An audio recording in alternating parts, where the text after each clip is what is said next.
Hello guys. അപ്പോൾ നമ്മൾ explain ചെയ്യാൻ പോകുന്നത് കോബ്ര കൈ സീരീസിൻ്റെ സീസൺ 6ൻ്റെ പാർട്ട് 2 ആണ്. മൊത്തത്തിൽ 5 എപ്പിസോഡാണ് പാർട്ട് 2ൽ വരുന്നത്. അപ്പോൾ നമുക്ക് നേരെ എക്സ്പ്ലനേഷനിലോട്ട് കടക്കാം.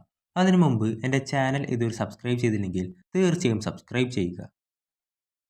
ഈ എപ്പിസോഡിൻ്റെ തുടക്കത്തിൽ കാണിക്കുന്നത് ഡാനിയൽ സെക്കായ് ടെക്കായുടെ ആളുകളോട് തന്നെ മിയാഗിയുടെ റെക്കോർഡ്സ് കൊടുത്ത് അതിനെപ്പറ്റി ചോദിക്കും. അയാൾ ഇത് ട്രഡീഷണൽ സീലാണ്, ഒഫീഷ്യൽസിൻ്റെ പേരുമായി ഞങ്ങളുടെ റെക്കോർഡ്സ് മാച്ച് ആവുന്നുണ്ട്, ഇത് ഒറിജിനൽ റിസൾട്ട് തന്നെയാണ്, അതൊരു റയർ ഡെത്ത് ആയിരുന്നു എന്ന് പറയും. ഇപ്പോൾ ഒരു അർജൻറ്റ് കാര്യമുണ്ട്, പിന്നെ കാണാമെന്ന് പറയും അയാൾ. ശേഷം താഴെ ഔട്ടായവരും അല്ലാത്തവരും ഒക്കെ ഉണ്ടാകും.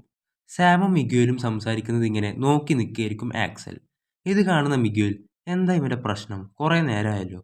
അപ്പോഴാണ് സാം അവർ ബീച്ചിൽ വെച്ച് പരിചയപ്പെട്ടതും സംസാരിച്ചതും ആ നേരത്ത് അവൻ കിസ് ചെയ്യാൻ വന്നെന്നൊക്കെ പറയും.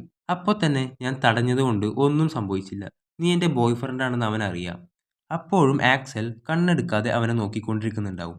ടൂർണമെൻറ്റിൽ തോറ്റ കോബ്രക്കായി നാട്ടിലോട്ട് തിരിച്ചു പോകാൻ നിൽക്കുകയാണ്. അതിന് യാത്ര പറയാനായി റോബി ടോറിയുടെ അടുത്തേക്ക് വരും. അവിടുന്ന് ഖോൺ റോബിയോട്, ഇന്നലെ സംഭവിച്ചത് എല്ലാം നിൻ്റെയൊക്കെ ഒരു ഭാഗ്യം മാത്രമായിരുന്നു, ഇനി ഒരിക്കലും സംഭവിക്കാൻ സാധ്യതയില്ലാത്ത ഒരു കാര്യമായിരിക്കും അത്. ശേഷം ക്രീസ് കത്തിക്ക് മൂർച്ച കൂട്ടിക്കൊണ്ടിരിക്കുകയാണ്. തന്നെ അന്ന് പോലീസിന് ഇട്ടുകൊടുത്ത ടെറിക്ക് ഉള്ളതായിരിക്കും അത്. കോബ്ര കൈ ടീം ഇന്ന് പോകുന്നതുകൊണ്ട് തന്നെ അതിനുള്ളിൽ അവനെ കൊന്നിട്ട് പോകാനായിരിക്കും അയാളുടെ പ്ലാൻ. അതിനായി സിൽവറിൻ്റെ പിന്നാലെ പോകും. അവിടെ സെൻസൈ വൂൾഫൊക്കെ ഉള്ളതുകൊണ്ട് ഒന്ന് ഹോൾഡ് ചെയ്യും. ആ സമയത്താണ് ഒരു അനൗൺസ്മെൻറ്റ് വരുന്നത്. സെക്കായ് ടെക്കായ് ടൂർണമെൻറ്റിലുള്ള എല്ലാവരും ഹാളിൽ ഒത്തുകൂടാനായി പറയും, എലിമിനേറ്റ് ആയവർ ഉൾപ്പെടെ. സംഭവം എന്താന്ന് വെച്ചാൽ എവിടെ ഒരു ഡോജോ ചീറ്റ് ചെയ്തിരിക്കുകയാണ്. എല്ലാവരും ഒന്ന് ഞെട്ടും. അത് ആ റെഡ് ടീമായിരിക്കും. അവരുടെ സ്റ്റുഡൻസ് ഇതിനായി ഡ്രഗ്സ് ഉപയോഗിച്ചുവെന്ന് അവരുടെ ഹെൽത്ത് റിപ്പോർട്ടിൽ നിന്ന് വ്യക്തമായിട്ടുണ്ട്. അതുകൊണ്ട് നിങ്ങളെ എലിമിനേറ്റ് ചെയ്തിരിക്കുന്നു, നിങ്ങളെ സെമി ഫൈനലിൽ നിന്ന് ഒഴിവാക്കിയിരിക്കുകയാണ് എന്ന് പറയും. ആ സെൻസി അയാളോട് ചൂടാവുമ്പോൾ, നിങ്ങളുടെ ഡോജോ ബാൻ ചെയ്യാത്തത് നിങ്ങളുടെ ഭാഗ്യം എന്ന് പറഞ്ഞ് അയാളെ ഒതുക്കും. ഈ ഡോജോ ഒഴിവാക്കിയത് കൊണ്ട് രണ്ടാമത് കൂടുതൽ പോയിന്റ്സുള്ള ടീം അവരുടെ സ്ഥാനത്തേക്ക് വരികയാണ്.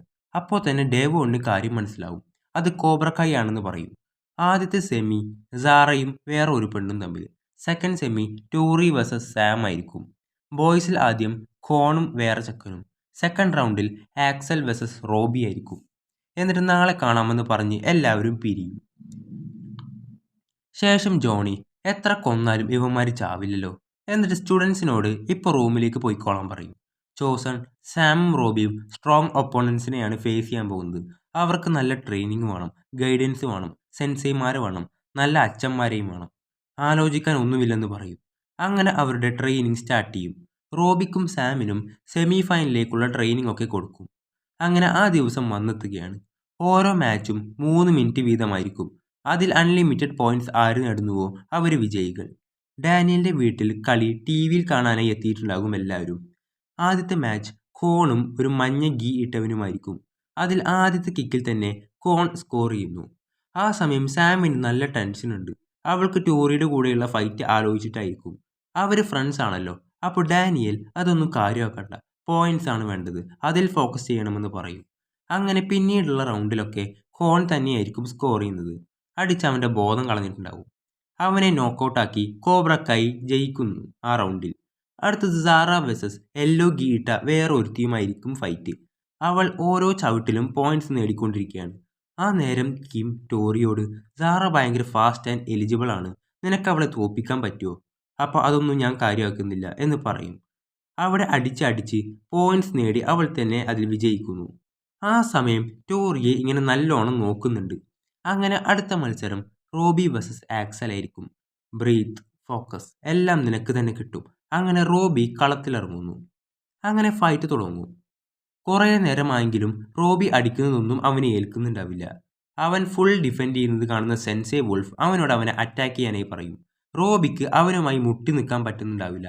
അടിച്ച് വായന്ന് ചോര വരെ തെറിപ്പിക്കും. ഡാനിയൽ അവനോട് പെട്ടെന്ന് ഡിഫെൻഡ് ചെയ്യാനായി പറയും. നീ എത്ര നേരം ഇതുപോലെ ഡിഫെൻഡ് ചെയ്യോടാ എന്ന് ചോദിച്ച് അവനൊന്ന് തള്ളും. ആ സമയം ഖോൺ അവൻ്റെ വാരിയലിനിട്ട് ഒന്ന് കൊടുക്കും. അത് ഫൗളായിരിക്കും. ഇത് കണ്ട മിഗ്വേൽ അവിടേക്ക് വരുമ്പോൾ ആക്സൽ അവനെ തള്ളിയിടും. എന്താണ് നിന്റെ പ്രശ്നം, എന്താണ് നിന്റെ പ്രശ്നം എന്ന് ചോദിച്ച് മിഗ്വേലും ചൂടാവും. മറുഭാഗത്ത് റോബിയും കോണും തമ്മിലായിരിക്കും. ആ സമയം കമ്മിറ്റിക്കാർ വന്ന് തന്നെ ഇതൊക്കെ നിർത്തുന്നു. എല്ലാവരും മാറ്റിൽ നിന്ന് പുറത്തേക്കിറങ്ങ് എന്ന് പറയുമ്പോൾ പെട്ടെന്നൊരാൾ അയാളെ അടിച്ചിടുന്നു. അത് ആ ഡ്രഗ്സ് ഉപയോഗിച്ചു എന്ന് പറഞ്ഞ് ഔട്ടാക്കിയ ടീമിൻ്റെ സെൻസി ആയിരിക്കും അത്. ടൂർണമെൻറ്റ് കുളമാക്കാൻ വേണ്ടി പകരം വീട്ടിയതായിരിക്കും അയാൾ. എല്ലാത്തിനെയും അടിച്ചിട്ര എന്ന് പറയുമ്പോൾ പിന്നെ അവിടുന്ന് എല്ലാ ഡോജോയിലെ ടീംസും വന്ന് പൊരിഞ്ഞടിയായിരിക്കും. എല്ലാം വിരകി അവിടെ മുഴുവൻ അലമ്പാക്കും. ഇതൊക്കെ മറ്റവർ ടി വിയിലിരുന്ന് കാണുന്നുണ്ടാവും. കുട്ടികൾ മാത്രമായിരിക്കില്ല, സെൻസൈമാരും തമ്മിൽ പൊരിഞ്ഞടിയായിരിക്കും.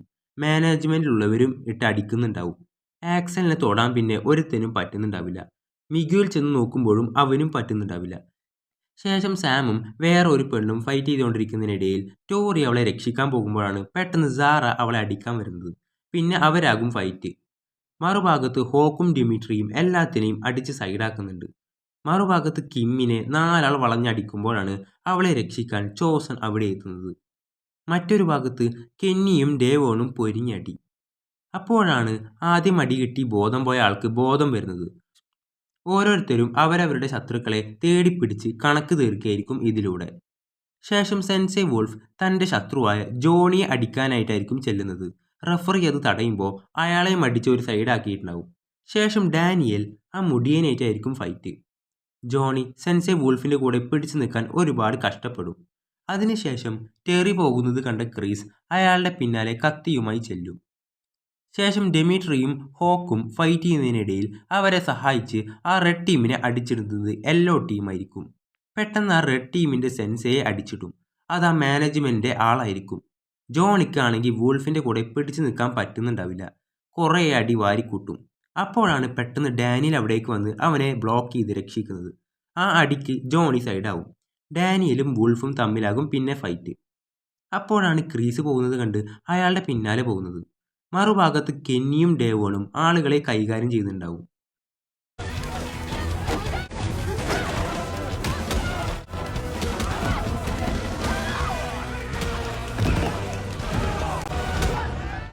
ശേഷം യെല്ലോ ടീമും മിയാഗിഡോയും എല്ലാ റെഡ് ടീംസിനെയും അടിച്ചിടുന്നു.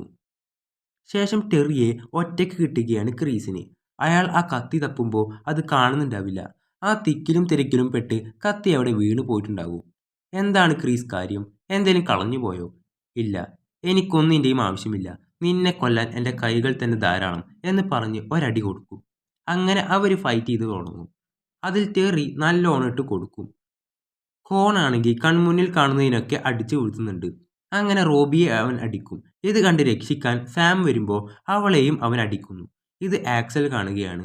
അവൻ മിഗുവലിനെയും തള്ളി നേരെ ഇവനെ ചെന്ന് അടിക്കാൻ തുടങ്ങും. കോണിന് പോലും പിടിച്ചു നിൽക്കാൻ പറ്റുന്നുണ്ടാവില്ല അവനോട്. ആ സമയം ക്രീസിൻ്റെ കളഞ്ഞുപോയ കത്തി കിട്ടുന്നത് കോണിനായിരിക്കും. അവൻ അതെടുക്കുന്നു. ശേഷം ടെറി ക്രീസിനെ വീണ്ടും അടിക്കാൻ പോകുമ്പോൾ പെട്ടെന്നൊരു ചവിട്ട് കിട്ടും ടെറിക്ക്. അത് ജോണി ആയിരിക്കും. അവൻ്റെ സെൻസയെ രക്ഷിക്കാൻ വന്നതായിരിക്കും അവൻ. അവിടുന്ന് ജോണി അയാൾക്കിട്ട് നല്ലോണം കൊടുക്കും. ശേഷം കോൺ ആ കത്തിയുമായി ആക്സലിന് നേർക്കായിരിക്കും വരുന്നത്.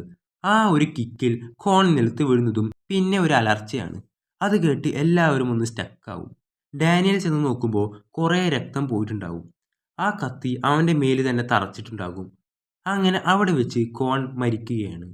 മറ്റേയാൾ ലൈൻ കട്ട് എന്ന് പറഞ്ഞ് കട്ട് ചെയ്യുന്നതോടുകൂടിയാണ് ഈ എപ്പിസോഡോട് അവസാനിക്കുന്നത്. അങ്ങനെ പാർട്ട് 2 അവസാനിക്കുന്നു. ഇനി പാർട്ട് 3 ജനുവരി ആയിരിക്കും റിലീസ്. അതുവരേക്കും ഈ ചാനൽ ഇതുവരെ സബ്സ്ക്രൈബ് ചെയ്യാത്തവർ തീർച്ചയായും സബ്സ്ക്രൈബ് ചെയ്യുക.